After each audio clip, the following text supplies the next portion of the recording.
स्वामी महाराजांच्या 308 वर्षाच्या पुण्यतिथीच्या निमित्ताने, त्या पुण्यस्मरणाच्या निमित्ताने आज आपण सगळे इथे जमलो.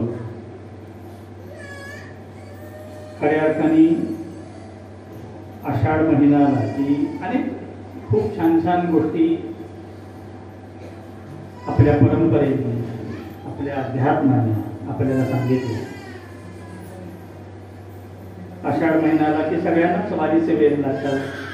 सगळेच जण पंढरीनाथाकडे आपल्या सगळ्यांच्या नजरा म्हणू, आपल्या सगळ्यांची पावलं म्हणू, सगळेच पंढरपूरकडे वळतात. कारण देवशयनी एकादशीला पंढरीनाथाची यात्रा पंढरपूरला भरते. आपल्याला माहिती आहे की चातुर्मासाची सुरुवात सुद्धा या आषाढ महिन्यात होते. देवशयनी एकादशी म्हणजे आपण म्हणतो आषाढ एकादशी ते कार्तिकी एकादशी असे 4 महिने चातुर्मासाचे सांगितले आहेत. देवशयनी एकादशीला भगवान विश्रांतीला जातात, निद्रित अवस्थेमध्ये जातात. आणि कार्तिकी एकादशीला आपण तिला प्रबोधिनी एकादशी म्हणतो, तेव्हा भगवान पुन्हा उठतात. आपल्याला माहिती आहे की जी 3 तत्व आहेत, या 3 तत्वांचं कार्य ते त्या ईशतत्वानी प्रत्येकाला नेमून दिलं. ब्रह्मदेवाकडे या सृष्टीचं जन्म, हे सगळी सृष्टी जन्माला घालण्याचं काम ते ब्रह्मदेवांकडे आहे. या सृष्टीचं सगळं पालन करण्याचं काम हे भगवान महाविष्णूंच्याकडे आहे. आणि या सृष्टीचं संतुलन करण्याचं काम हे भगवान शिवांकडे आहे. आपण म्हणतो की भगवान महाविष्णूंचे अवतार आहेत भगवान पांडुरंग. आणि मग आषाढी एकादशी ते कार्तिकी एकादशी हे 4 महिने भगवान विष्णू हे निद्रिस्त अवस्थेमध्ये असतात. ते विश्रांती अवस्था, विश्रांती काळ या दृष्टीने हा मानला आहे आपल्या पुराणातून, आपल्या शास्त्रातून. हे 4 महिने भगवान हे विश्रांती घेतात. आणि मग भगवान विश्रांती घेत असतील तर आपल्या सगळ्यांचं पालन पोषण कोण करणार? या पालन पोषणाची जी जबाबदारी, या पृथ्वीची जी पालन पोषणाची जबाबदारी आहे ती भगवान महाविष्णूंच्याकडे आहेत. आणि ते 4 महिने निद्रिस्त अवस्थेमध्ये असतील तर या सगळ्या सृष्टीचं संतुलन आणि त्याचं पालन पोषण कोण करणार? आणि मग त्या दृष्टीने आपल्याला शास्त्राने हे 4 महिने फार महत्वाचे सांगितले. आषाढातली ही सुरुवात त्या दृष्टीने खूप महत्वाची आहे की या पालन पोषणाची जबाबदारी मग कुणाची आहे? भगवान जर निद्रिस्त अवस्थेत झोपले तर मग हे 4 महिने या सृष्टीचं पालन कोण करत आहे? आणि मग शास्त्र आपल्याला असं सांगतं की या 4 महिन्यांमध्ये या सृष्टीचं जे पालन आहे ते कोण करतात? तर ते संत महात्मे करतात. संत महात्मे या सृष्टीचं पालन करतात, त्याचं पोषण करतात. आणि मग फक्त संत महात्मे करतात असं नाही, आपण सुद्धा सगळेजण त्याच्यामध्ये आपला हातभार लावत असतो. कशा पद्धतीने हातभार लावतो? तर या 4 महिन्यांमध्ये व्रत वैकल्य आपल्याला शास्त्राने सांगितली आहेत. आपण सगळी बघा, व्रत वैकल्य जे आहेत ना या 4 महिन्यांमध्ये येतात. श्रावण महिन्यामध्ये आपल्या घरोघरी काही ना काही व्रत असतं. सत्यनारायणाची पूजा असेल, काही ना काही, कोणी रामविजय, कोणी भावार्थ रामायण, काही ना काही आपल्याकडे प्रत्येकाच्या घरोघरी काही ना काही उपास तापास, काही ना काही घरातले कार्यक्रम सगळे चालू असतात. आणि याचं जे पुण्य संचय होतो, या पुण्य संचयावरती ही धरती, ही पृथ्वी 4 महिने चालते, तग धरून राहते. आणि म्हणून आषाढ महिना या सगळ्या गोष्टीला सुरुवात करणारा महिना आहे. लक्षात घ्या, आपल्याला त्या व्रतवैकल्याकडं, त्या परमेश्वराच्या भक्तीकडं, या परमार्थ मार्गाकडे घेऊन जाणारा हा आषाढ म्हणून आपल्या दृष्टीने खूप महत्वाचा आहे. एकादशीचं पुण्य पावन परम असं खऱ्या अर्थाने आपल्या सगळ्यांचं अधिष्ठान असणारं पांडुरंग, त्याचंही हे दैवत हे आषाढ महिन्यातच येतं. आपण जर इतिहासामध्ये नजर टाकली, इतिहासामध्ये डोकावलं तर छत्रपती शिवरायांना ज्यांनी मदत केली असे हजारो मावळे आहेत परंतु या प्रत्येक मावळ्याचं महत्व काही ना काही विशिष्ट कार्याच्या अनुषंगाने पुढे येतं. या आषाढ महिन्यामध्ये बाजीप्रभू देशपांडेंची पुण्यतिथी येते. आपल्याला सगळ्यांना माहिती असेल, इतिहास ज्यांनी ज्यांनी शिकला असेल, शाळेमध्ये जे गेले असतील त्यांना त्याची कल्पना असेल की बाजीप्रभू देशपांड्यांनी छत्रपती शिवरायांच्यासाठी म्हणून आत्मसमर्पण केलंय. पन्हाळगड ते विशाळगड या पावनखिंडीतून, जी घोडखिंड आपण म्हणतो, या घोडखिंडीतून छत्रपती शिवरायांना सुखरूप वाचवून बाजीप्रभू देशपांडे हे इतिहासामध्ये अमर झाले. तो महिना सुद्धा आषाढच आहे, लक्षात. आषाढ वद्य प्रतिपदेला, आषाढ वद्य प्रतिपदा तारीख जर बघितलं तर ती 13 जुलैच येते बरं का. आता ह्या 2 दिवसांनीच येणार आहे. 13 जुलै 1660 या दिवशी बाजीप्रभू देशपांडेंनी स्वराज्यासाठी आत्मबलिदान दिलं. आणि आपण बघतो की ती खिंड जी आहे, पावन खिंड म्हणून आपण इतिहासामध्ये ती अमर झाली, ती बाजीप्रभूंच्याच या शौर्याने, बाजीप्रभूंच्या या पराक्रमाने हा आषाढ महिना पुन्हा एकदा ओळखला जातो. आपल्या संप्रदायाचा जर विचार केला तर संप्रदायामध्ये सुद्धा या आषाढाला खूप महत्व आहे. आज आपण कीर्तन करणार नाही, आपण सगळे मिळून स्वामी महाराजांनी जे घालून दिलेलं आचरण आहे ते आपल्याला करायचं आहे. आणि ते आचरण कसं असावं हे ज्यांनी स्वतः आपल्या आचरणातून, आपल्या जगण्यातून सिद्ध केलंय ते आमचे कल्याण स्वामी महाराज. आषाढ महिना खऱ्या अर्थाने आज आपण जो विचारासाठी म्हणून अभंग म्हणू, त्याला अभंग नाही म्हणता येणार, कारण ती दासबोधातली ओवी आहे, लक्षात घ्या. आणि या दासबोधातल्या अर्ध्या ओवीवरती आपल्याला आज विवरण करायचंय. आपण म्हणू की संवाद साधायचा. समर्थ काय म्हणतात, भक्तीचे नियोगे देव निश्चये पावती मानव. पुढची अर्धी ओळ काय, ऐसा आहे अभिप्राव येईल रथे. आपल्याला तिकडे जायचं नाही. भक्तीचे नियोगे देव निश्चये पावती मानव. आषाढ कशा दृष्टीने महत्वाचं आहे संप्रदायामध्ये, आषाढाचं महत्व या दृष्टीने पण खूप महत्वाचं आहे. कारण या आषाढाने आम्हाला भक्ती कशी करायची हे शिकवलं आहे. कशी करायची भक्ती, कल्याण स्वामींसारखी करायची. आणि कल्याण स्वामींनी आषाढच मास का निवडला ही आपल्याला कथा माहिती आहे सगळ्यांना. कल्याण स्वामींचे जे शिष्य आहेत केशव स्वामी महाराज, जे चाफळ मठाची व्यवस्था बघत होते, समर्थांच्या अस्थी या चाफळ मठामध्ये ठेवल्या होत्या, त्या गंगेला घेऊन जायच्या म्हणून ठेवल्या होत्या. आणि कल्याण स्वामी दरवर्षी त्यांना सांगायचे, या वर्षी नको, पुढच्या वर्षी बघूया, या वर्षी नको, पुढच्या वर्षी बघू, या वर्षी नको, पुढच्या वर्षी बघू. असं करत करत किती वर्ष झाली, किती वर्ष झाली, 32 वर्ष झाली. आणि मग केशव स्वामींनी असं ठरवलं, आणि आता किती दिवस अजून वाट बघायची, किती हे माझ्या गुरूंच्या या अस्थी आहेत या गंगेला कधी मी या समर्पित करू, कधी विसर्जित करू. आणि कल्याण स्वामी तर दर वेळेला सांगतात, या वर्षी नको, पुढच्या वर्षी. आपण व्यवहारामध्ये प्रत्येक गोष्ट उद्यावर टाळत असतो, नाही का. आज कोणती गोष्ट करायच्या मागे नसतो, आपण सगळी गोष्ट म्हणत असतो उद्या बघू. या वर्षीच्या पुण्यतिथीला जाऊन काय करायचंय, 309व्या पुण्यतिथीला जाऊ, 308व्या काय करायचं जाऊ. आपलं असंच असतं का नाही. शाळेमध्ये आपण शिकतो वेगळं, कल करे सो आज कर, आज करे सो आप, आप कर. चांगल्या गोष्टीला विलंब लावणे असं म्हणतात का नाही.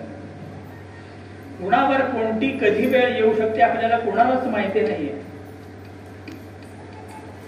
उद्याचा दिवस आपल्याला माहिती नाहीये कसा येणार आहे, काय आपल्या समोर वाढवून ठेवलंय, मांडून ठेवलंय, आपल्याला माहिती नाहीये. आषाढ आपल्याला त्या दृष्टीने जाग करायचा प्रयत्न करतो. आपण व्यवहारामध्ये जेव्हा वागतो, वावरतो ना, तेव्हा आपला बराचसा वेळ जो आहे ना तो भूतकाळामध्येच रमलेला असतो. आपण असं केलं होतं, आपण तसं केलं होतं, आपल्याला याने टोपी घातली होती, याने आपल्याला जागा दिला होता. सगळ्या भूतकाळातल्या गोष्टींमध्ये आपण वावरत असतो, जगत असतो. भूतकाळामध्ये ज्या अनेक गोष्टी घडून गेलेल्या आहेत याच गोष्टींचा विचार आपल्या अखंड डोक्यामध्ये चालू असतो. आपल्या डोक्यामध्ये तेच भणभणत असतं, काय घडलं कसं घडलं. काही चांगले असतील काही वाईट असतील, पण विषय तोच असतो पाठीमागे. आणि जर तो नसेल तर दुसरा विषय असतो, भविष्यात काय होणार, उद्या काय होणार, लग्न होणार का, मुलं बाळ होणार का, मग त्यांचं शिक्षण होणार का, डॉक्टर होणार का, इंजिनियर होणार का, मग काय जे आपले अनंत गोष्टी आपल्या डोळ्यासमोर असतात. आपलं जगणं कशात असतं, भूतकाळामध्ये असतं, नाही तर भविष्याचा विचार चालू असतो. वर्तनामध्ये आपण जगतच नाही. आज आपल्या समोर जे मांडून ठेवलंय त्या वर्तमानाचा विचार करायला आपल्याला आषाढ शिकवतो. लक्षात घ्या, वर्तमानामध्ये आपल्याला आजच्या या क्षणामध्ये जो क्षण माझ्या हातात आत्ता समोर आहे तो मला सत्कारणी कसा लावता येईल, तो चांगल्या ठिकाणी कसा घालवता येईल, योग्य त्या पद्धतीने मला मानव म्हणून जीवन जगत असताना या जीवनाची उन्नती मला कशी साधता येईल या दृष्टीने प्रयत्न करणं फार महत्वाचं. आणि मग आपल्या जीवनातला प्रत्येक क्षण आपल्याला पकडायचा असेल तर तो कसा पकडायचा हे कल्याण स्वामी आपल्या चरित्रातून आपल्याला सांगतात. लक्षात घ्या, छोट्या छोट्या गोष्टींचा आपण विचार करत पुढे जाऊ, जेणेकरून आपल्याला हे लक्षात येईल की आपण विचार करताना अनेक गोष्टी भविष्यातल्या गृहीत धरत असतो की घडणार आहे, हे घडणार आहे, हे असं होणार आहे, असं वाटत असतं आपल्याला. आणि म्हणून आपण सगळ्या गोष्टी उद्यावर ढकलत असतो. आज करे सो कल कर, कल करे सो परसो, इतनी भी क्या जल्दी है जब जीना है बरसो. आपल्याला वाटत असतं 100 वर्ष जगायचे. आत्ताशी कुठं माझी 40 आली, अजून तर 60 वर्ष शिल्लक आहेत माझ्याकडे जगायला. जरी वयाची 70 असली तरी आपण म्हणतो 40च आहे आपण, अजून वागतो तसं नाही. 70-75 वर्ष आपली वयाची झाली तरी अजूनही आपल्या संसारातून आपण बाहेर पडलेलो नसतो. आपल्याला वाटत असतं सगळ्या गोष्टी माझ्याच ताब्यात असल्या पाहिजे. सुनबाई आली तरी तिला किती गोष्टीची आपण चाव्या देतो, काही ठराविक 2-4 गोष्टींचा देतो, पण बाकी सगळ्या गोष्टी आपल्याकडेच राहतील याची काळजी घेतो नाही. आज जेवायला काय करायचं इथून सगळ्या गोष्टी सासूबाई ठरवतात, सुनबाईला ठरवायचा अधिकार नसतो. काय छोट्या छोट्या गोष्टींमध्ये सुद्धा आपण अजूनही संसारामध्ये अडकलोय. आपण ते पुढच्या पिढीला अजून हस्तांतर नाही करू शकत. कारण अजूनही आपल्याला असं वाटतं या घरातल्या प्रत्येक गोष्टीवर माझा अधिकार आहे, तो निर्णय घ्यायचा अधिकार माझा आहे, दुसऱ्या कोणी त्याच्या डवळाढवळ करून चालणार. आजही मला वाटतं की सकाळी चहा पिताना पेपर पहिल्यांदा माझ्या हातात असायला पाहिजे. काय झालं, आज कोण मुख्यमंत्री, महाराष्ट्रात तर ही परिस्थिती बिकट झाली. कोण मुख्यमंत्री हे आदल्या दिवशी ठरेपर्यंत कळत नाही आपल्याला. आपल्याला असं वाटत असतं ह्या सगळ्या गोष्टी मला पहिल्यांदा मिळाल्या पाहिजेत, मला पहिल्यांदा कळल्या पाहिजेत. इतकं आपण त्याच्यामध्ये अडकलेलो. आपल्याला ते द्यायची जी सवय आहे ना, ते संप्रदाय आपल्याला सांगतो. जे जे काही आपण असं ठावे ते ते इतरांस शिकवावे, शहाणे करून सोडावे सकल जन. समर्थ म्हणतात अरे जे तुझ्याकडे आहे ना ते दे, वाटून टाक. आपण ते आपल्या जवळ गोळा करून ठेवतो, पण आपल्याला माहिती आहे का या सगळ्या गोष्टी इथेच राहणार आहेत. कोण घेऊन जाणार आहे? 5-50 कोटी रुपये आपण कमवले आयुष्यामध्ये, नेणार आहे का आपण? घेऊ शकणार आहे का? लक्षात घ्या. खूप मोठा बंगला बांधला, खूप छान शेती केली आहे, खूप छान सगळं सांभाळलंय, पाहिजे प्रपंची पाहिजे सुवर्ण. समर्थ म्हणतात की छान सगळं सांभाळा, पण त्याच्यामध्ये गुंतायचं नाही, अडकायचं नाही. आपलं तसं होत नाही. आपण सगळ्या गोष्टी गोळा करतो, सगळं अगदी दाबून ठेवतो, नाही कोणाला द्यायचं, काही कोणाच्या हातात द्यायचं. छोट्या छोट्या गोष्टी असतील, आपण अगदी जर साधा सामान्यपणे विचार केला तर वटपौर्णिमेच्या दिवशी सुद्धा आपण गुरुजींना द्यायचे आंबे वेगळे आणतो का नाही? खायचे आंबे देत नाही. चांगले आंबे घरात ठेवतो, असू दे आपल्या खायला, लेकरा बाळाला असू दे. गुरुजींना द्यायचे आपले 10 रुपये डझनाचे. आहे का नाही? साधा सामान्य विचार असतो. पण समर्थ म्हणतात की अरे जे तुझ्याकडचं उत्तम आहे ना ते तुला दुसऱ्याला देता आलं पाहिजे. आणि मग माझ्याकडे सगळ्यात जास्त उत्तम काय आहे? माझा विचार, माझा सगळ्यात उत्तम विचार असू शकतो.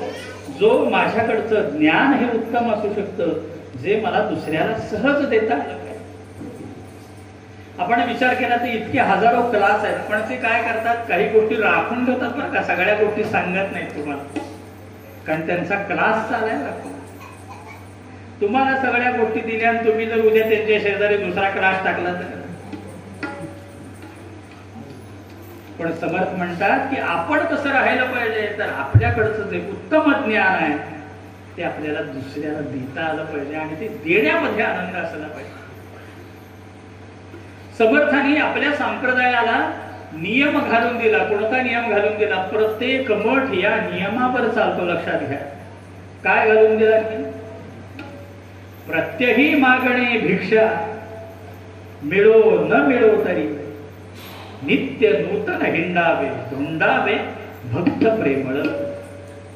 समर्थांनी संप्रदायाला भिक्षेचा नियम घालून दिला. का भिक्षेचा नियम घालून दिला?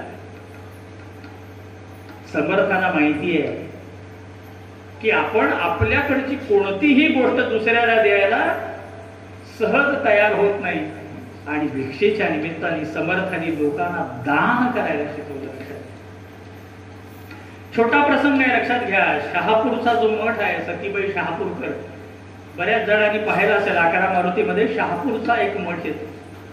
या मठाच्या ज्या मठपती होत्या, अधिपती होत्या, त्या सतीबाई शहापूरकर. समर्थ त्या काळी या कराड जवळच्या डोंगरावरती राहत होते. कृष्णेला स्नान करावं आणि भिक्षेला जावं या शहापूर मध्ये, हा मठ स्थापन व्हायच्या आधीची कथा आहे. लक्षात घ्या. या शहापूरला जावं आणि गावामध्ये भिक्षा मागावी, आणि मग प्रत्येक गावासमोर, घरासमोर जावं आणि छान खड्या आवाजामध्ये श्लोक म्हणावा. आपण सगळेही तो म्हणायचा आहे. समर्थाची सेवका वक्र पाहे, असा सर्व भूमंडळी कोण आहे. जयाची लीला वर्णिती लोक तिन्ही, नुपेक्षी कदा रामदासा भिवानी. जय जय रघुवीर. प्रत्येक घरासमोर जावं, श्लोक म्हणावा, आणि जे येईल ते झोळीमध्ये घ्यावं आणि पुढच्या घरी जावं. आणि करता करता एक दिवस समर्थ या सतीबाईंच्या घरासमोर आले. हे मोठं घराणं, या गावामधलं कुलकर्णी मोठं घराणं. या घरासमोर समर्थ उभे राहिले आणि श्लोक म्हटला. जयाचे निनामे महादोष जाते, जयाचे निनामे कधी, जयाचे निनामे घडे पुण्यसेवा, प्रभाते बनी रामचिंतित दाता. जय जय रघुवीर. समर्थांचे हे शब्द कानावर पडले आणि सतीबाई धावत धावत बाहेर आले. अरे कोण कोसळ्या माझ्या घरासमोर अभद्र असं रामाचं नाव घेतो. धावत बाहेर आल्या. अरे माझं घरलं हे जे घर आहे भरलेलं आहे, सगळं उदंड आहे, माझ्या घरामध्ये धन धान्य सगळं विपुल प्रमाणामध्ये आहे, आणि अशा भरल्या घरामध्ये कोण गोसावी हे रामाचं नाव, अभद्र रामाचं नाव घेतोय म्हणून धावत बाहेर आहे. समोर समर्थ उभे आहे. समर्थाने पाहिलं आणि सतीबाई बाहेर आले, आणि सतीबाईंनी रागामध्ये समर्थांना खडसावलं म्हणून की अरे गोसावड्या, या माझ्या भरल्या घरामध्ये असलं काही अभद्र नामाचं नाव घ्यायचं नाही. काय इथे काही तुला मिळणार नाही, चल चालायला नाही, पुढे जा. समर्थ निघून गेले. दुसऱ्या दिवशी पुन्हा त्याच घरी आहे. खऱ्या अर्थाने समर्थांचा भिक्षेचा दंडक होता बरं का. जेव्हा आज ज्या 5 घरांमध्ये भिक्षा मागू, उद्या दुसरी 5 घरं. एका गावामध्ये समर्थ जास्त थांबत नसत. कुग्रामी अथवा नगरे पहावी घरांची घरे भिक्षा बिसे लहान थोरे परीक्षोनी सोडावी. समर्थ म्हणायचे की एका गावामध्ये राहायचं नाही. आज एक गाव, उद्या दुसरं गाव, परवा तिसरं गाव, रोज एक नवीन गाव. आपण बघतो आज 1100-1200 मठ समर्थांचे हिमालयापासून ते अगदी कन्याकुमारी पर्यंत प्रत्येक गावामध्ये समर्थांनी स्थापलेलं मारुतीरायाचं मंदिर आपल्याला सापडतं. कारण प्रत्येक गाव समर्थांनी आपल्या पायी यात्रेने धुंडाळून काढलं. पायी तीर्थयात्रा मुखी राम नाम, पायी तीर्थयात्रा मुखी राम नाम.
पण आज समर्थ थांबले आहे. पुन्हा त्याच घरी, पुन्हा त्याच कुलकर्ण्यांच्या वाड्यासमोर, त्या सतीबाई शहापूरकरांच्या घरासमोर समर्थ उभे आहे. पुन्हा श्लोक म्हटला, प्रभाते मनी राम चिंतित धावा, पुढे वैखरी रामा देव धावा, सदाचार हा घोर सांडून येतो, जनी तोचितो मानवी धन्य होतो. जय जय रघुवीर. पुन्हा श्लोक म्हटला आणि पुन्हा त्या सतीबाई धावत आल्या. अरे काय गोसाव्या, तुला मी काल सांगितलं होतं, का पुन्हा पुन्हा माझ्या घरासमोर उभा राहतो? चालायला लागितलं तुला, काही भिक्षा काय मिळणार? समर्थ पुन्हा निघा. असं 7 दिवस झालं, लक्षात घ्या. 7व्या दिवशी पण पुन्हा समर्थ त्या घरामध्ये पुन्हा गेले, पुन्हा भिक्षेत. सतीबाई घरामध्ये स्वयंपाकघराची भिंत सारवत होत्या. आता आपल्या घरांमध्ये कोणी सारवत नसेल बहुतेक ना. पोतेर होता आणि ती स्वयंपाकघराची भिंत जी आहे, चुली सारवायच्या, त्याच्यावरची भिंत सारवायची आपल्या घरातल्या पद्धती होत्या जुन्या.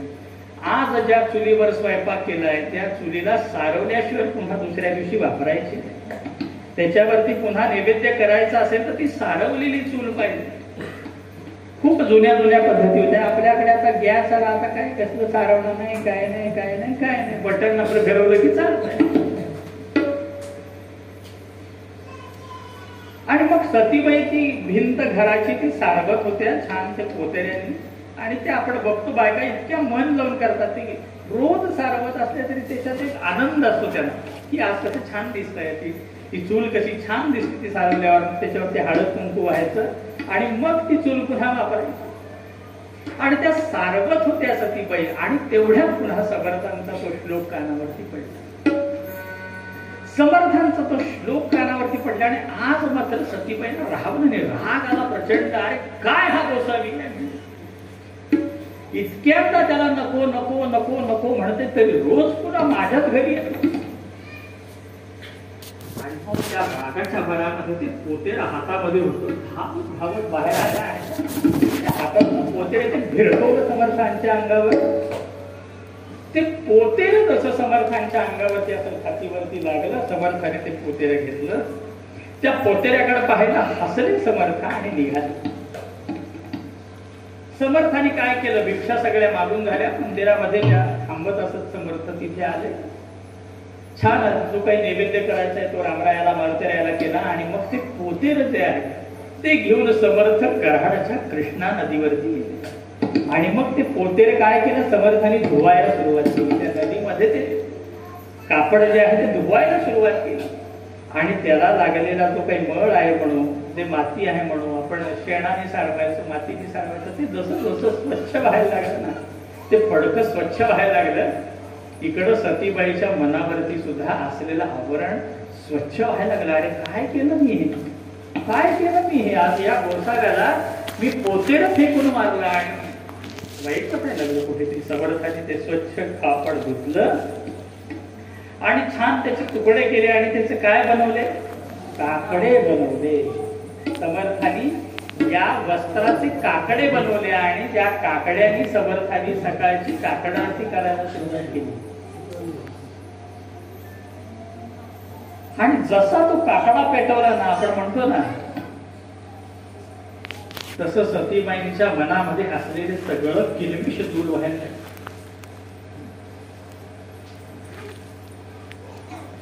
आणि मग तो पुढचा प्रसंग घडला. बऱ्याच ती मोठी कथा आहे की मग त्यांच्या यजमानांना सरदार, विजापूरचे सरदार घेऊन जातात आणि मग समर्थ त्यांना पुन्हा सोडून आणतात. ही कथा पुढची आहे, त्याच्यातला मोठा महत्वाचा भाग आपण बघू. जसं ते मन स्वच्छ व्हायला लागलं, जसा इकडे काकडा हा ओवाळतायत समर्थ, तिकडं त्या सगळ्या अज्ञानाच्या ज्या काही मनावरती साठलेल्या राशी आहेत ना, त्या जळायला. समर्थांचा काकडा इथे म्हणत असतील तर आपल्याला सगळ्यांना माहिती असेल.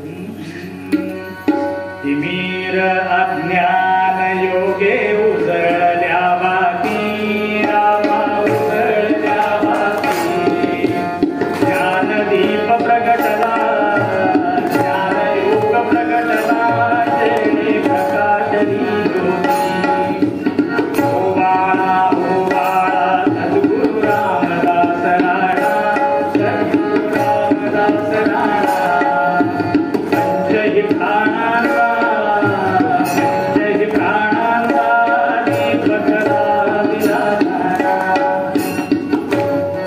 त्या जसा जसा जसा तो काकडा ओवाळायला लागले समर्थ, इतका आनंद समर्थांना येत होता. ते अरे काय आज छान भिक्षा मला मिळाली. आणि इकडे सतीबाईंच्या मनामध्ये इतकं दुःख साचून आलेलं, सगळं बाहेर निघायला लागलं. अरे आपण काय केलं. आणि आज समर्थांची वाट बघताय, आज समर्थ भिक्षेला येतील, आज त्यांच्या पायावरची डोकं ठेवूया आणि काय असेल ते भिक्षा घालू. काहीतरी एक वेगळी अनुभूती मला यायला लागली. पण आज समर्थ गेलेच नाही, समर्थ गेलेच नाही. आणि मग मनोमन या सतीबाईंनी असं ठरवलं की समर्थांचं दर्शन झाल्याशिवाय आता अन्न ग्रहण करायचं नाही. काही होऊ द्या, आज किती दिवस असे होत आहेत ते बघू, पण समर्थांचं या कोण येतो त्या गोसाव्याचं दर्शन घ्यायचं आणि मगच अन्न ग्रहण करायचं. आणि 11 दिवस झाले समर्थ गेले नाही. 11 दिवस उपास घडला आणि विचार केला आता समर्थांना शोधलं पाहिजे. आणि मग शोधत शोधत शोधत समर्थांच्या जवळ आल्या. त्या चंद्रगिरीच्या पाठी समर्थ होते आणि सतीबाई आल्या. आणि मग ती पुढची कथा ही खूप मोठी आहे. पण सतीबाईंनी समर्थांना पाहिला आणि साष्टांग दंडवत घातला.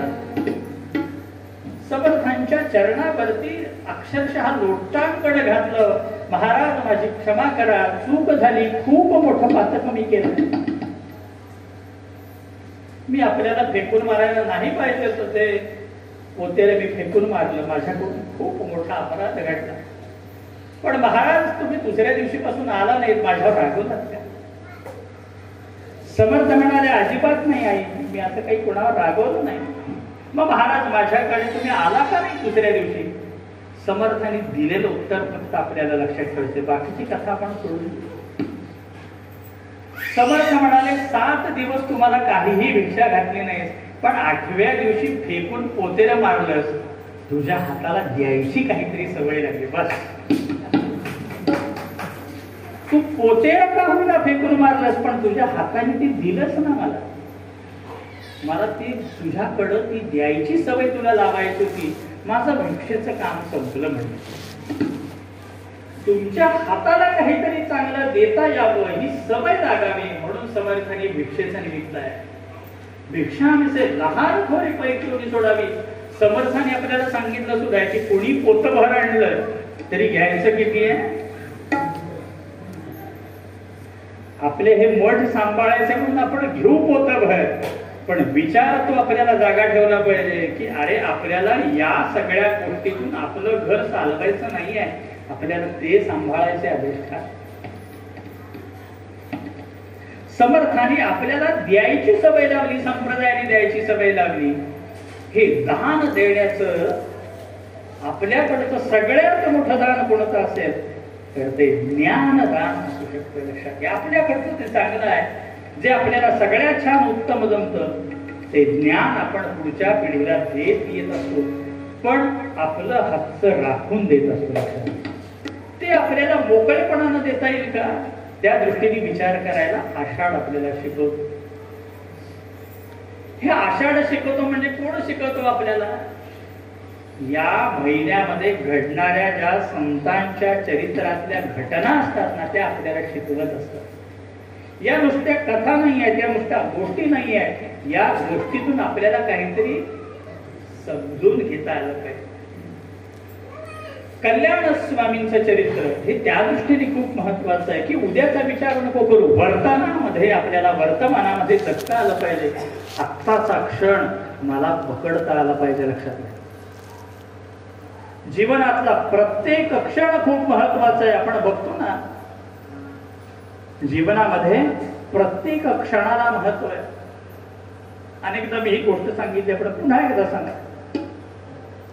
राम रावणाचं युद्ध संपलाय आणि रामरायाचा जो बाण आहे ना, तो रावणाच्या वर्मी लागलाय.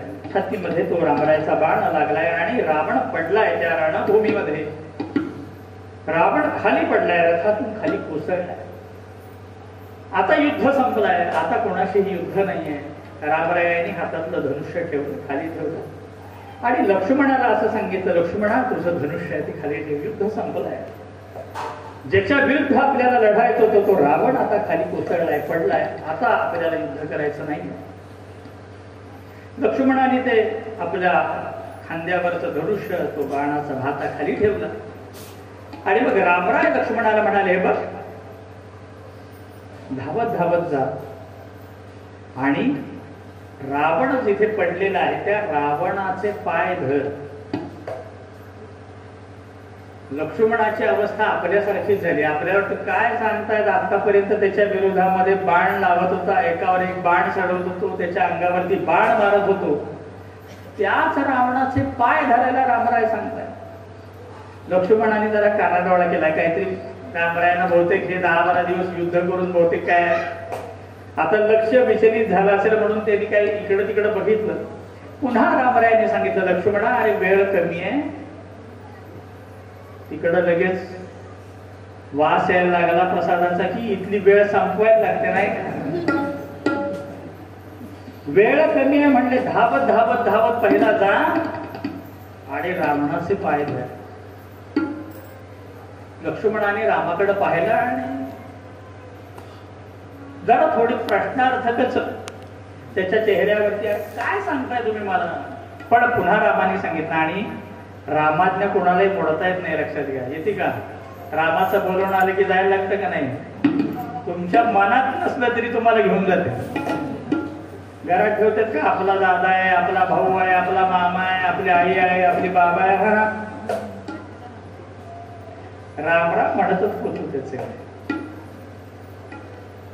रामाने सांगितलंय, दादाने सांगितलंय आणि मग लक्ष्मण अनिच्छेनीच का विना पण रावणाच्या जवळ गेला. रामरायाने लक्ष्मणाला सांगितलं होतं, बस धावत धावत जा, रावणाचे पाय धर आणि त्याच्याकडून काळाचं महत्व समजून घे. काय घे? काळाचं महत्व समजून घे. आणि मग लक्ष्मण या रावणाच्या जवळ आला. तो पडलाय, धारारभूती पडलाय, तो बाण शरीरामध्ये घुसलाय आणि तो प्राण जायची वाट बघतोय. लक्ष्मण तिथे आला आणि मग लक्ष्मणाने रावणाला नमस्कार केला आणि मग रावणाला असं सांगितलं की हे लंकाधीशा, मी तुझ्याकडे आलोय का आलोय तर रामाने मला असं सांगितलं, तुझ्याकडून काळाचं महत्व समजून घे. रामरायांना माहिती आहे युद्ध संपलं, आता वैरी संपले, आता रावणाचं माझं काहीही वैर नाही आहे. जी दुष्कर्म रावणाने केली आहे त्याचं प्रायश्चित्त त्याला प्राप्त झालंय, आता माझं रावणाची काही वैर नाही. आणि मग लक्ष्मणाने हे जसं सांगितलं, रावण म्हणाला ठीक आहे तुला काळाचं महत्व समजावून सांगतो, पण आता या युद्धभूमीवरती आपण आलो, तू हातपाय धुणे, स्वच्छ होणे, स्नान करून ये. ती साधना, ते ज्ञान प्राप्त करायचं असेल तर त्या दृष्टीने आपली एक बैठक असावी लागते. एक ज्ञान घेण्याची सिद्धता, ती पात्रता ती आपली असावी लागते. आणि मग त्या दृष्टीने रावणाने त्याला सांगितल्यावरती लक्ष्मण हातपाय धुवून स्नान करून तिथे आला आणि रावणाच्या समोर उभा आहे. रावणाने त्याला सांगितलं या आजूबाजूला थोडस लक्ष दे आणि झाडाची 3 पानं गोळा करून घेऊन ये आणि काठी घेऊन ये, झाडाची काठी. लक्ष्मणाला कळत नाहीये, काळाचं महत्व समजून सांगायला सांगितलंय. रावणाने इथे आल्यावर मला काहीतरी भलतच सांगितलं, पानाच्या काड्या, पानं गोळा कर, आणि कसलं काळाचं महत्व काय. इथं म्हणले जायची वेळ झाली अयोध्येला आणि इथं उगाच आपलं पानं गोळा करतोय लंकेत. पण लक्ष्मणाने ऐकलं आणि मग ती पानं ती आणि एक काडी लक्ष्मण घेऊन आला आणि रावणासमोर उभा आहे. रावणाने सांगितलंय बघ लक्ष्मणा, ती 3 पानं आहेत, ती एकावरती एक रच, एकावर एक ठेव, आणि जी काडी तू आणलीस ती काडी या 3ही पानांच्या आरपार भोग पाडून घालायची. लक्ष्मणाने ती 3 पानं एका हातामध्ये घेतली आणि दुसऱ्या हातातनं ती काडी या 3ही पानांच्या आरपार घातली. आणि आश्चर्याची गोष्ट काय झाली, पहिलं वरचं जे पान होतं ना ते सोन्याचं झालं. हातामध्ये जिथे पहिलं पान आपल्या वरती होतं ते सोन्याचं झालं, त्याच्या खालचं पान आहे ते रुपयाचं झालं आणि तिसरं पान आहे तसंच राहिलं. लक्ष्मण त्या पानाकडे बघतोय, त्या रावणाच्या चेहऱ्याकडे बघतोय आणि मग रावण लक्ष्मणाला असं म्हणतोय, लक्ष्मणा जे तुझ्या हातात आहे ना तेच काळाचं महात्म्य आहे. लक्ष्मणा तू जे पाहतोयस ना, तुझ्या हातामध्ये जे तुला दिसतंय ना तेच काळाचं महात्म्य आहे. लक्ष्मणाला ते लक्षात येणार, ते बघतोय. आणि मग रावणाने त्याला सांगितलं, अरे काळ कोणासाठी थांबत नाही, लक्षात घे. आपल्या हातातून तो क्षण गेला ना की गेला, तो पुन्हा आणता येत नाही. करोडो रुपये खर्च केले तरी माझ्या आयुष्यातून गेलेला क्षण मला पुन्हा आणता येत नाही. आणि हे सिद्ध कशाने होत आहे लक्षात घे, त्या काडीचा स्पर्श त्या पानाला झाला, ते पहिलं पान सोन्याचं झालं. दुसऱ्या पानाला त्या काडीचा स्पर्श होताना काही क्षण गेले, काही क्षणातले काही क्षण गेले, म्हणून ते सोन्याचं नाही झालं, ते रुपयाचं झालं. आणि तिसऱ्या पानाला त्या काडीचा स्पर्श होताना आणखी काही या क्षणातला काही भाग आपल्याला प्राप्त नाही झाला, तो वाया गेला, म्हणून ते आहे तसंच राहिलं. लक्ष्मणा आपल्या जीवनातला प्रत्येक क्षण जर सोन्याचा बनवायचा असेल तर तो आपल्याला पकडता आला पाहिजे. आणि तो पकडायचा असेल तर कल्याण स्वामी सांगतात, काय सांगतात, भक्तीचे नियोगे देव निश्चये पावती मानव. समर्थांचा प्रत्येक शब्द कल्याण स्वामींनी लिहून काढलाय, लक्षात घ्या. संप्रदायावरती उद्धव स्वामी आणि कल्याण स्वामींचे अनंत उपकार आहेत. आपण म्हणू की आपल्या हजारो जन्म त्यांच्या या सगळ्या कार्यांवरती उभारून टाकले तरी आपल्या हे जन्म कमी पडतील. आपल्या शरीराचे, आपल्या कातडीचे म्हणू की जोडे करून जरी आपण त्यांच्या चरणी वाहिले ना तरी त्याला किंमत येणार नाही. इतकं अलौकिक कार्य संप्रदायासाठी उद्धव स्वामी आणि कल्याण स्वामींनी केलंय. आज जे समर्थांचं दर्शन आपण गळ्यावरती घेतो ते सगुण साकार रूप आपण समाधीला पाहतो ते उद्धव स्वामींच्यामुळे आपल्याला दिसते, लक्षात घ्या. समर्थांनी उद्धवाला आपला मुलगा पुत्र मानलाय आणि समर्थांचं जे उत्तर कार्य आहे ते सगळं पुत्राप्रमाणे उद्धवानी केलंय. आणि आपल्याला माहिती आहे की समर्थांच्या देहाला अग्नी दिल्यानंतर तिसऱ्या दिवशी ती स्वयंभू समाधी सज्जनगडावरती प्रकट झाली. आज आपण जी पाहतो ती स्वयंभू समाधी आजही आपण समर्थ आहेत असं मानतो. आजही आपल्याला त्या समाधीमध्ये समर्थांचं वास्तव्य आहे या भावनेने आपण सज्जनगडावरती जातो आणि तीच भावना आपल्या सांप्रदायिकाच्या प्रत्येकाच्या मनात आहे. सह्याद्रीगिरीचा विभाग विलसे मांदार शृंगावरी नामे सज्जन जो नृपे वसविला श्री उर्वशीचे दिली साकेताधिपती कपी भगवती हे देवजांचे श्री येथे जागृत रामदास विलसे जो या जना उद्धरी जय जय रघुवीर. आणि समर्थ आजही तिथे आहेत याची प्रत्यक्ष पूर्णता कोणती असेल तर कल्याण स्वामी आहे.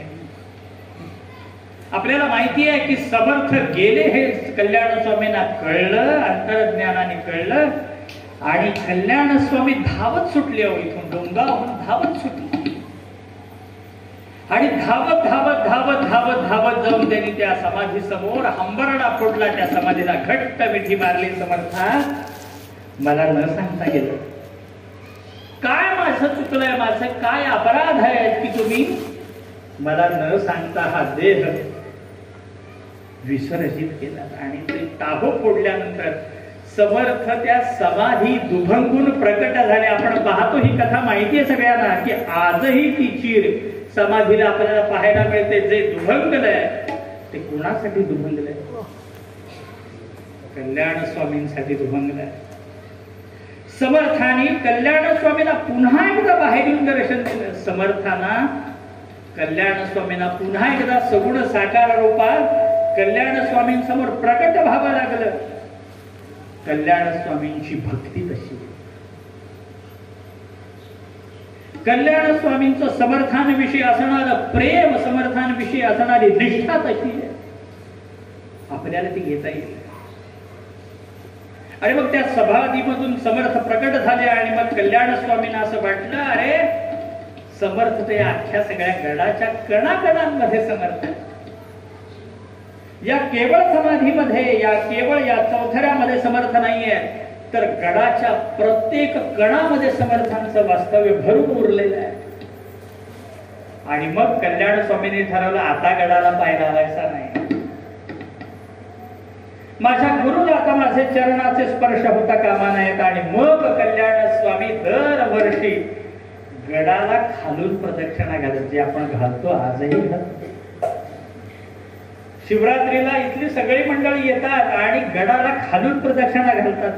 किती समर्थांच्या प्रती असणारी निष्ठा कल्याण स्वामींच्या विचारात घ्या. तो समर्थ स्वरूप सज्जनगड कल्याण स्वामींनी मानला आणि आपल्याला सांगितलं, ते शिकवलंय. आजही या मठाच्या गादीवरती असणारा मठाधिपती गडाला पाय स्पर्श करत नाही. तो खालून या पायऱ्याला साष्टांग दंडवत घालतो आणि मग खालच्या खाली पुन्हा परत फिरतो, माघारी फिरतो.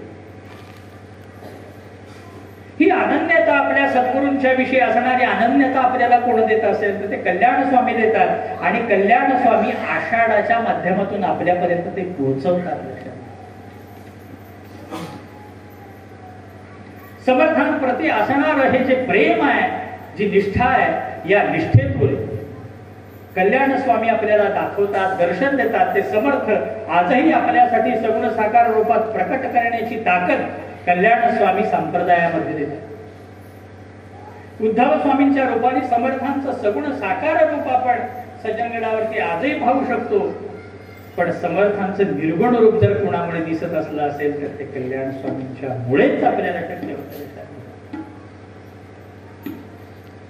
समर्थ जावे त्याबरोबर कल्याण स्वामी समर्थांच्या सोबत असावं आणि समर्थांना कधीही काही सुचावं आणि समर्थाने म्हणावं कल्याण हा काढ, झोळीतला कित्ता काढ, बोरू काढ आणि लगेच लिहायला सुरुवात कर. समर्थाने उभी सांगावी आणि कल्याणाने लिहून घ्या.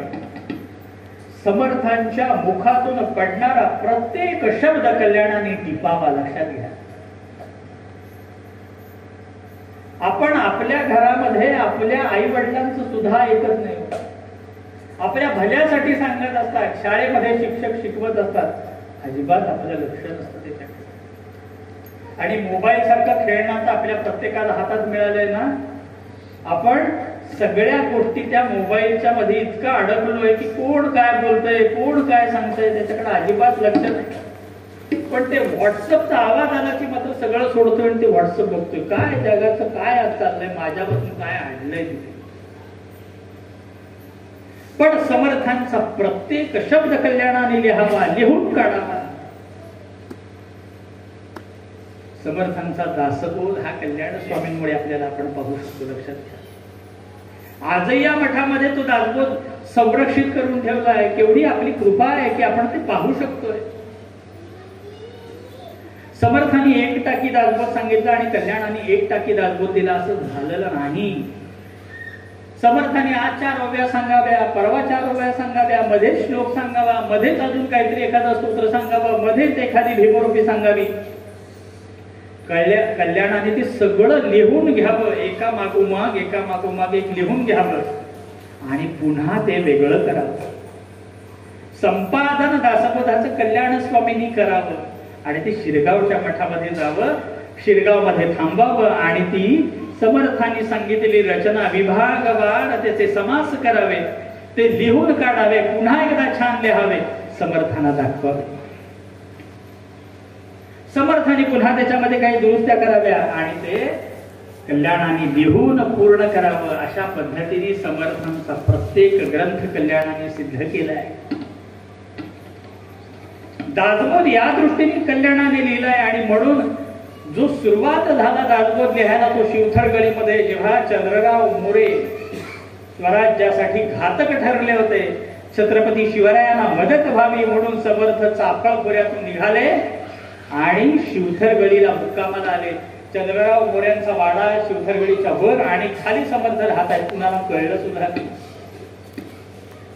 गुप्त ते गुप्त जाणावे, आनंद वन भुवनी समर्थांचं कार्य असं.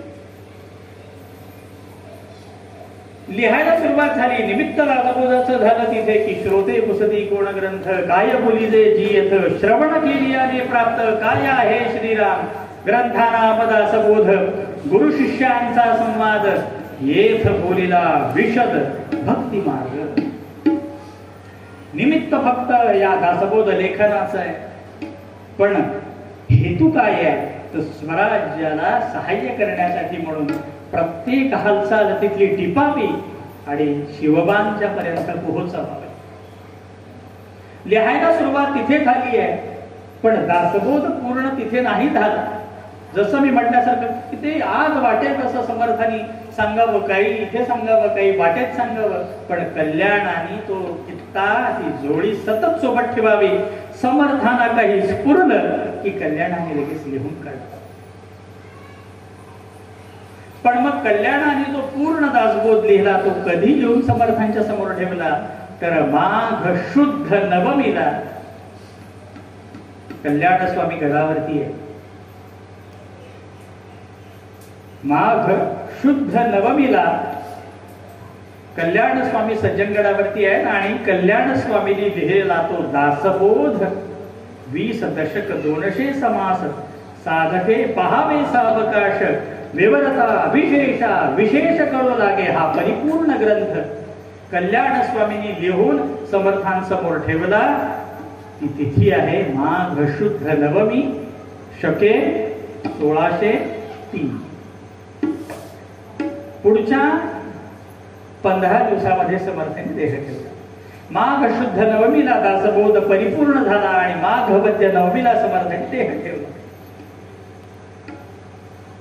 आजही संप्रदायामध्ये आपण दासबोध जयंती जी मानतो, ज्या दिवशी ती साजरी करतो ती माघ शुद्ध नवमीला साजरी करतो. समर्थांना पाहिजे असा अपेक्षित ग्रंथ त्या दिवशी परिपूर्ण झाला आणि कल्याणाला सांगितलं, कल्याणा अरे खूप छान लिहिलंय, सगळं उत्तम झालंय. आणि मग समर्थांनी शेवटची ओवी त्या दिवशी त्या दासबोधामध्ये वाढवली, एक घातली. ती कुठली होती? आमुची प्रतिज्ञा ऐशी काही न मागावी शिष्यासी, आमुच्या मागे जगदीशाशी भजत जावे व्हावे, ही एवढी एक उभी समर्थाने त्या दिवशी घातली आणि दासबोध परिपूर्ण झाला.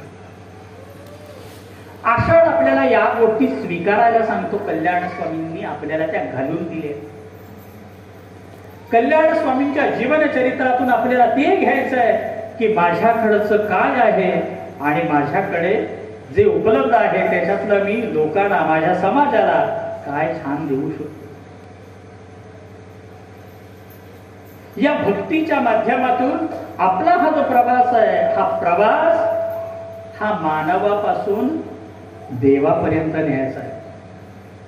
समर्थ म्हणतात की जे भक्तीने साध्य होणार आहे ना, ते काय साध्य होणार आहे? भक्तीचे योगे देव. अरे प्रत्येकामध्ये तो आहे, हा शोधायचा नाहीये, बाहेर कुठेही जाऊन शोधायचा नाहीये, तो तुमच्यामध्येच दडलेला आहे. आणि मग आपण म्हणतो कसं की भविष्याचा विचार आणि भूतकाळाचा विचार सोडून वर्तमानामध्ये जेव्हा आपण जगायला लागू ना, तेव्हा आपल्याला असं लक्षात येईल की वर्तमानामध्ये जेव्हा जगायचं आहे तेव्हा माझ्यातल्या मीला मला समजून घ्यायचं आहे. मी कोण आहे, मी कुठून आलोय, माझा प्रवास कुठे आहे आणि कुठं मला थांबायचं आहे. आणि हे कळण्यासाठी म्हणून आपल्याला इथे यायला पाहिजे, डोंगावमध्ये यायला पाहिजे.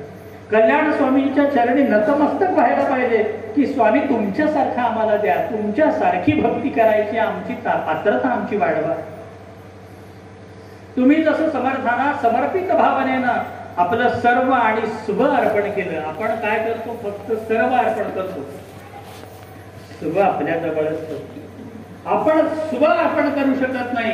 कल्याण स्वामींनी सर्व आणि स्व दोन्ही अर्पण केले. लक्षात घ्या.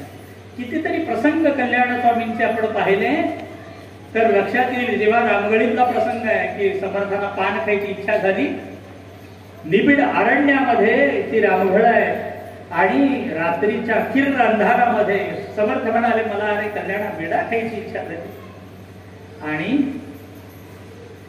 पान तर एकही शिल्लक नाही, डब्यामध्ये एकही पान शिल्लक नाहीये. बाकीचे शिष्य म्हणाले महाराज उद्या चालेल का?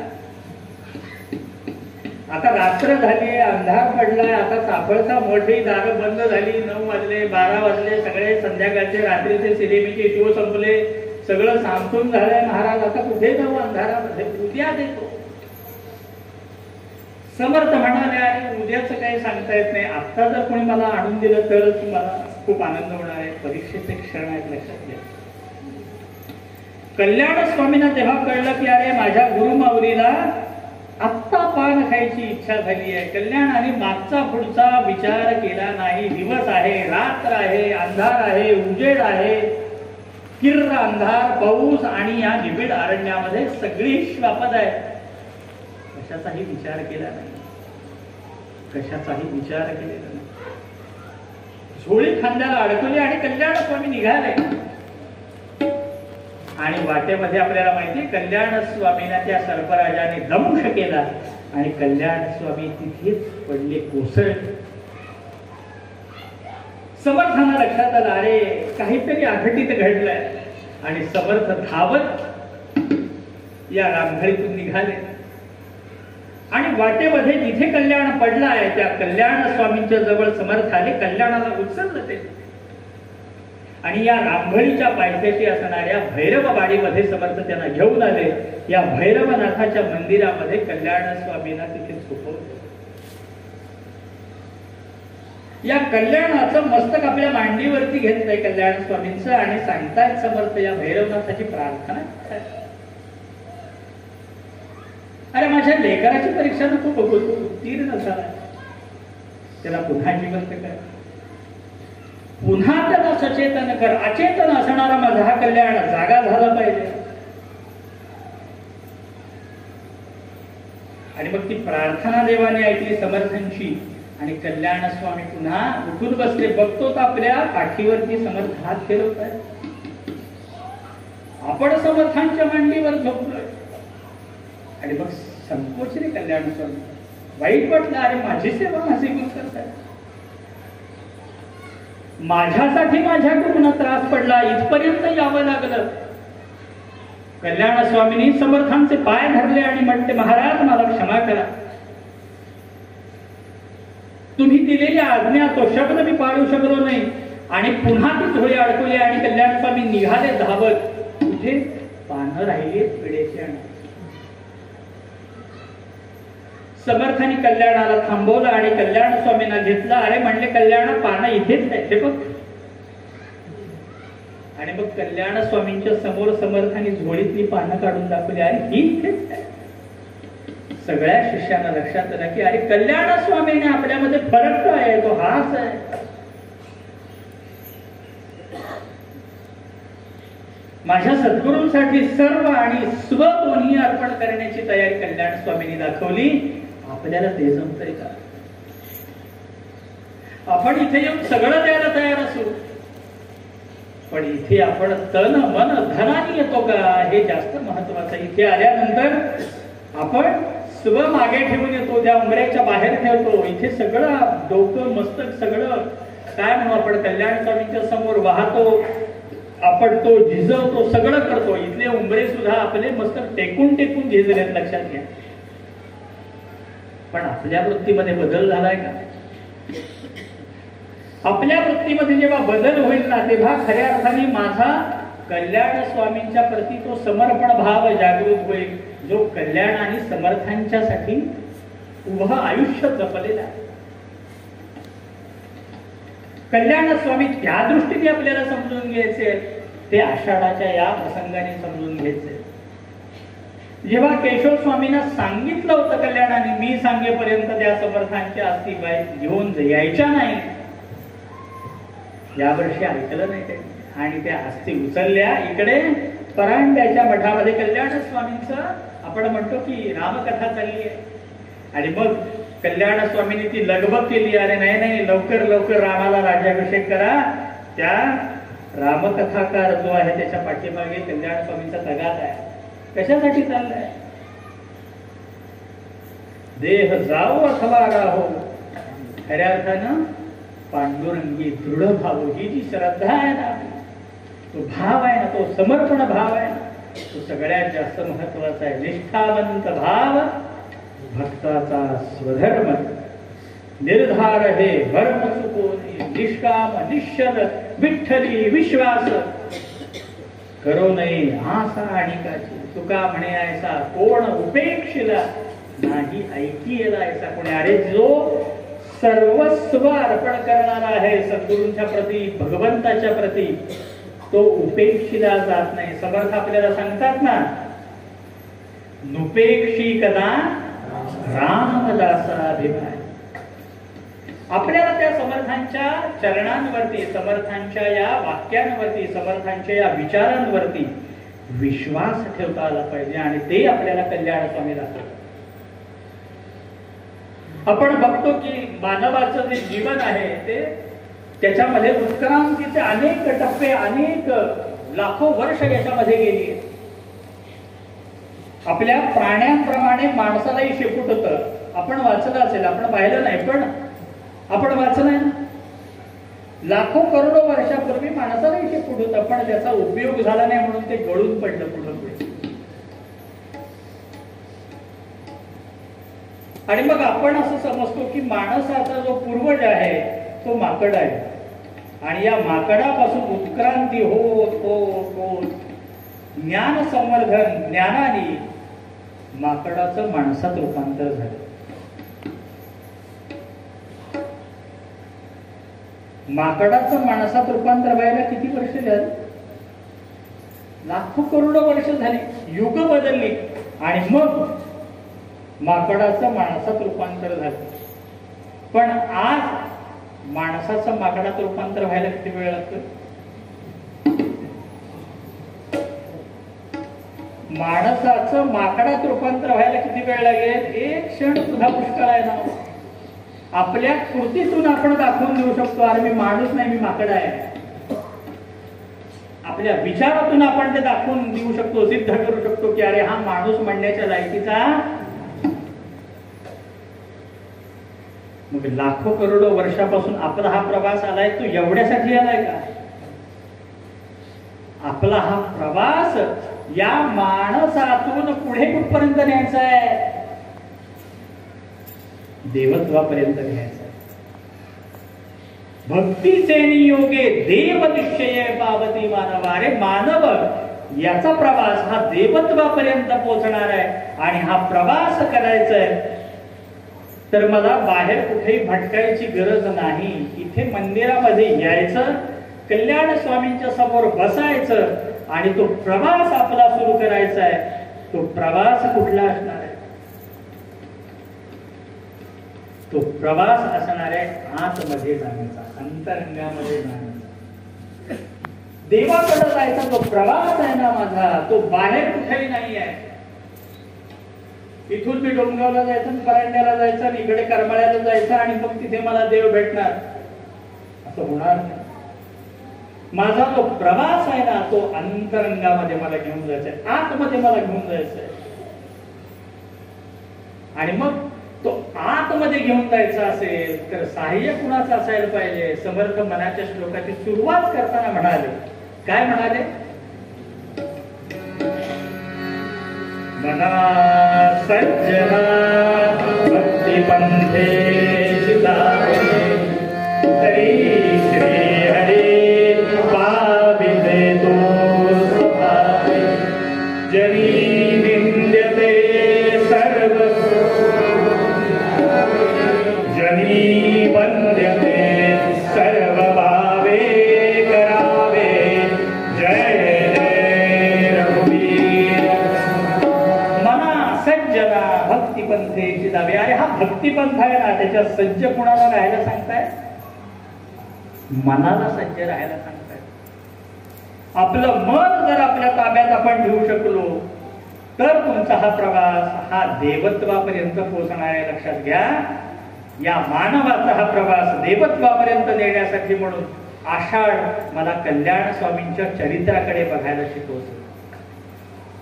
कल्याण स्वामी या दृष्टीने देवत्वापर्यंत पोहोचले, ते समर्थांसारखेच समर्थ होते. आपल्या दृष्टीने कल्याण आणि समर्थ हे वेगळे नाहीये,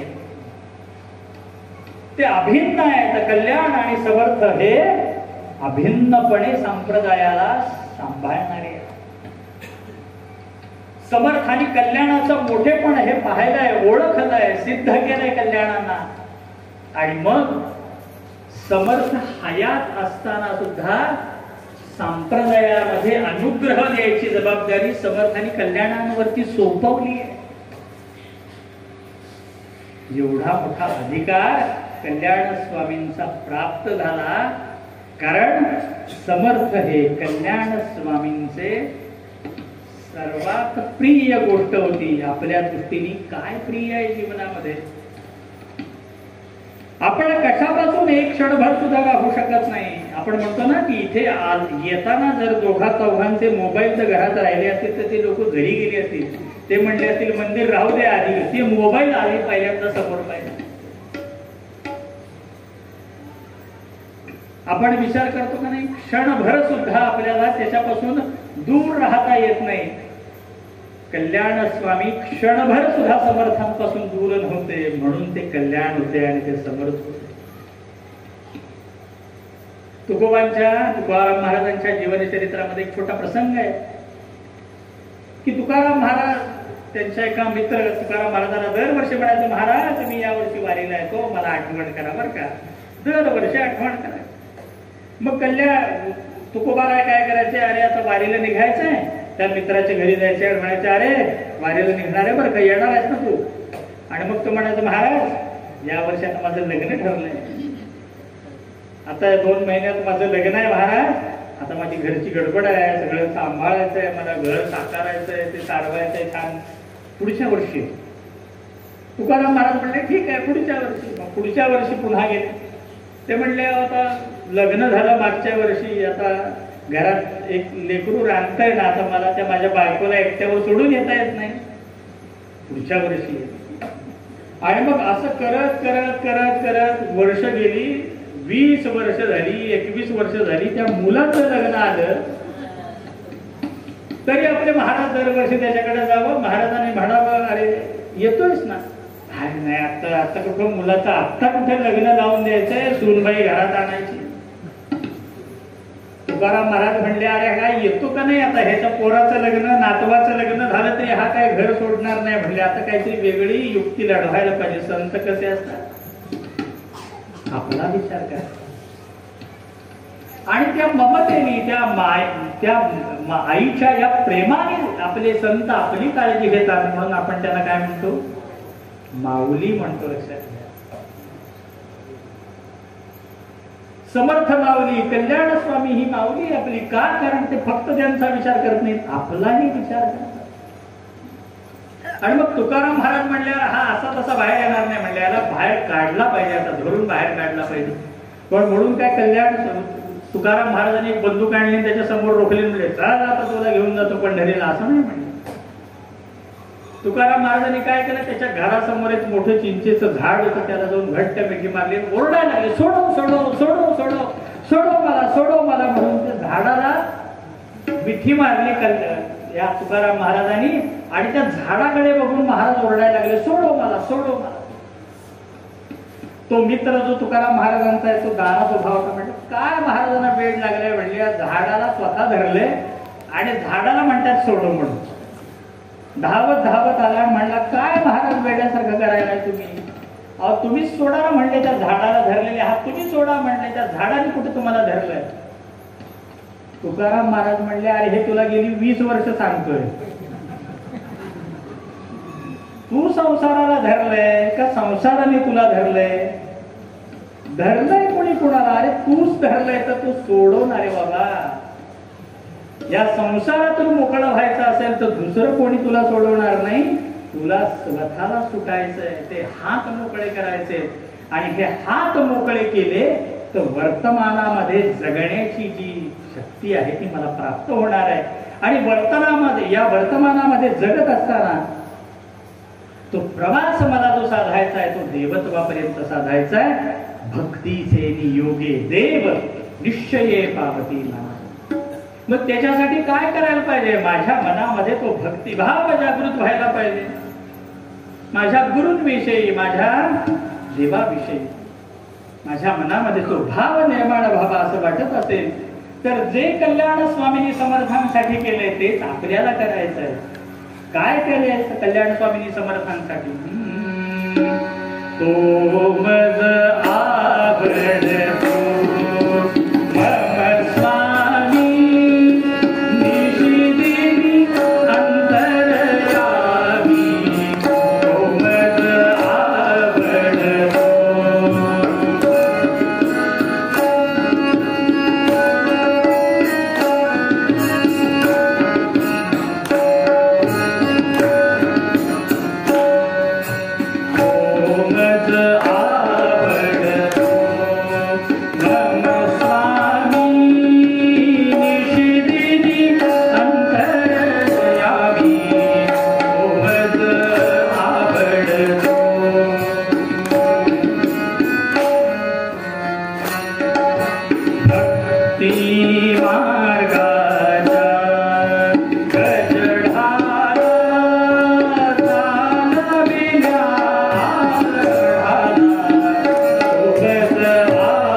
छत्र बहुतांचे दासाचे धाम ते कल्याणाचे तो मज आवडतो मम स्वामी निशी दिनी अंतरयामी तो मज आवडतो.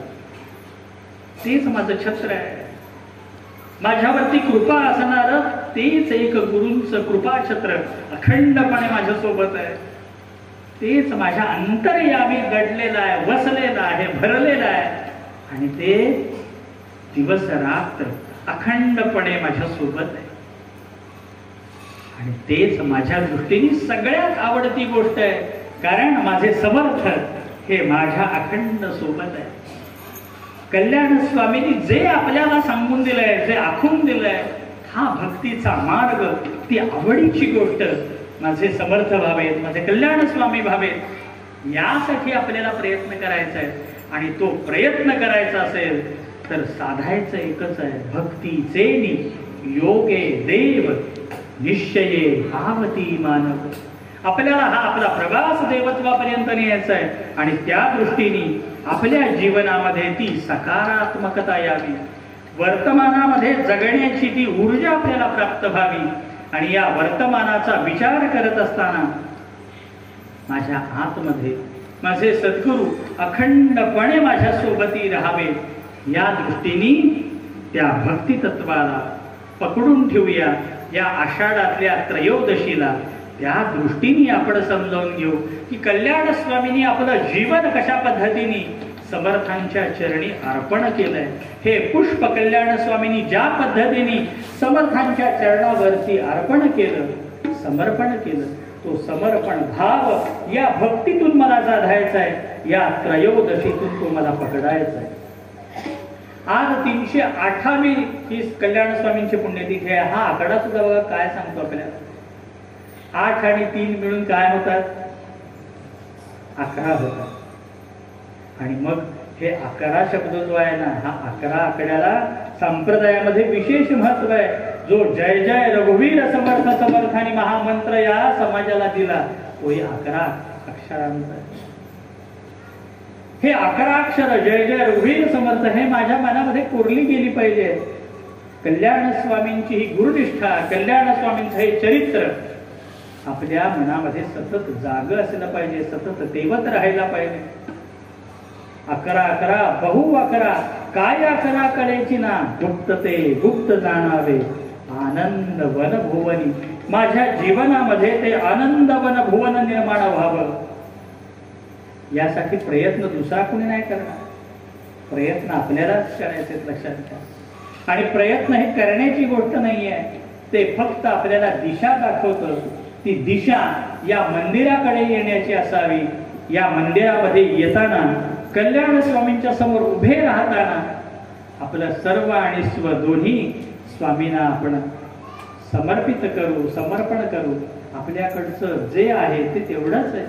माझ्याकडे काय फार मोठे गाडी बंगला घोडी दौलत काय आहे का? दासाची संपत्ती राम सीतापती, जीवाचा सांगाती रामैका. आणि म्हणून करायचं काय? राम गावा, राम द्यावा, राम जीवीचा विसावा. तो ध्यास अखंडपणे इथे आपण जागा ठेवू, जागृत ठेवू. आणि या वर्षीची ही स्वामी महाराजांची पुण्यतिथी या विचाराने जागृत ठेवू, या विचाराने ती सोबत ठेवू. आणि इथे येण्याचं सद्भाग्य आपल्या प्रत्येकाला लाभलंय. ते सद्भाग्य हे आपल्याला जपायचं आहे, लक्षात ठेवा. आपल्या घरी गेल्यानंतर हा विचार आपण सोडून दिला तर इथे आलं आणि फक्त बसणं होईल. आतमध्ये कुठेतरी ते सतत तेवत राहायला पाहिजे. आणि तो विचार घेऊन आपण पुन्हा पुढच्या वर्षी स्वामी महाराजांच्या या दरबारामध्ये येऊ. आपली शिदोरी संपती असं वाटलं तर हे दूर नाही, मंदिर जवळ आहे.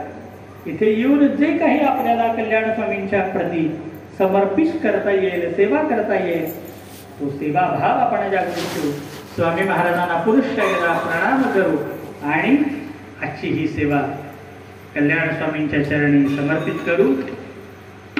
कल्याण स्वामींच्या कृपेने या वर्षी आपण 300व्या पुण्यतिथीपासून हा प्रवास अखंडपणे चालू ठेवलाय की गंगा ही वाहत राहावी, अखंडपणे प्रवाहित राहावी.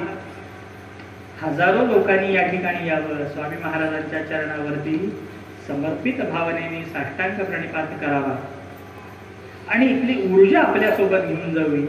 समर्थांच्या प्रति कल्याण स्वामींनी जो दास्यभाव आपल्यासाठी राखून ठेवलाय तो प्रसाद आपल्याला घेऊन जायचा आहे आणि ते सेवाव्रत आपण अंगीकारू आणि हा संप्रदाय समृद्ध करू. या ठिकाणी थांबतो. हे चिदान देगा देवा तुझा मी शरण